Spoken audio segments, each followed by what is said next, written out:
আমেদাবাদে ভয়াবহ প্লেন দুর্ঘটনা ঘটেছিল এবং তাতে প্রাণ হারায় অনেকে। সেই নিহতদের আত্মার শান্তি কামনায় আজ সন্ধ্যায় বাস টার্মিনাস চত্বরে মোমবাতি জ্বালিয়ে তাদের আত্মার শান্তি কামনা করা হয় কংগ্রেসের পক্ষ থেকে। উপস্থিত ছিলেন উত্তর দিনাজপুর জেলার কংগ্রেসের সহ সভাপতি কামরুল, আইএনটিটিউসির ইসলামপুর ব্লক সভাপতি আলতামাস চৌধুরী সহ অন্যান্য নেতৃত্বরা। আজ বাস টার্মিনাস চত্বরে মোমবাতি জ্বালিয়ে ও 1 মিনিট নীরবতা পালন করেন। আপনারা জানেন কয়েকদিন আগে আমেদাবাদে যে জাহাজ দুর্ঘটনা হয়েছে, সেই দুর্ঘটনাতে 242 জন লোক নিহত হয়েছে। তাদের আত্মার শান্তি কামনার জন্য এবং তার পরিবারকে সমবেদনা আজকে আমরা জানাচ্ছি এখানে।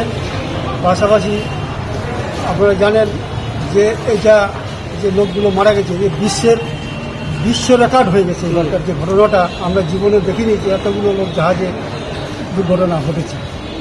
সেই জন্য আজকে আমরা কংগ্রেস ইসলামপুর জেলা নির্মাণ কংগ্রেস কমিটি ব্লক কমিটির পক্ষ থেকে আমরা তাদের আত্মার শান্তি কামনা এবং তার পরিবারকে সমবেদনা জানার জন্য মোমবাতি জ্বালিয়ে আমরা তার আত্মার শান্তি কামনা করলাম আজকে। আর এখানে আমাদের সব লিডারশিপ উপস্থিত আছে।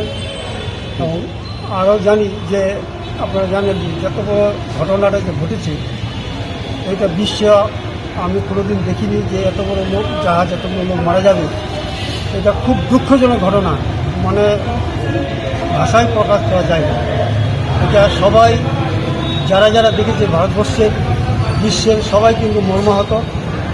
তার জন্য আমরা খুবই দুঃখিত। আজকে আমরা যতটুকু আমরা পারলাম তাদের একটা শান্তি কামনা জন্য। দাদা, আপনারা তো মাঝে মাঝে বিভিন্ন কিছু নিয়ে আপনারা কর্মসূচি রাখেন, কিন্তু আপনাদের যেখানে কংগ্রেস কমিটি রয়েছে, ব্লক কংগ্রেস, তাদের যে প্রেসিডেন্টকে কোথাও দেখা যায় না আপনাদের প্রোগ্রামে। সে দেখা যায় না, সেটা তার ব্যাপারে আমরা কোনো কিছু বলবো না। আমরা ইসলামপুর জেলা নির্মাণ ব্লক কংগ্রেস কমিটির ভিতর সাহেব করেছে, সেটা আমরা সবাই একসঙ্গে আছি, এখানে কেউ আলাদা নয়। সেই প্রোগ্রাম হিসাবে আমরা করছি।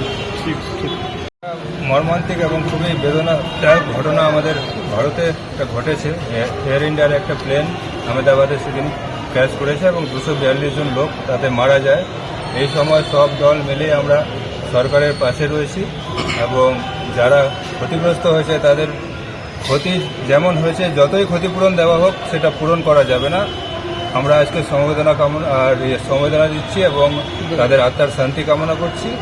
এবং সরকার যাতে এমন পদক্ষেপ নিক, এমন একটা ইনকোয়ারি কমিটি গঠন করুক যাতে আগামী দিনে এরকম কোনো বড় দুর্ঘটনা না হয় আমাদের ভারতবর্ষে। আর যারা ক্ষতিগ্রস্ত হয়েছে, যাদের পরিবার মারা গেছে, তাদেরকে যতটুকু হোক সরকারি সাহায্য যেন তারা পায়, যাতে আগামী দিনে তাদের পরিবার সম্পূর্ণভাবে নির্ভরশীল হয়ে ওঠে ক্ষতিপূরণ।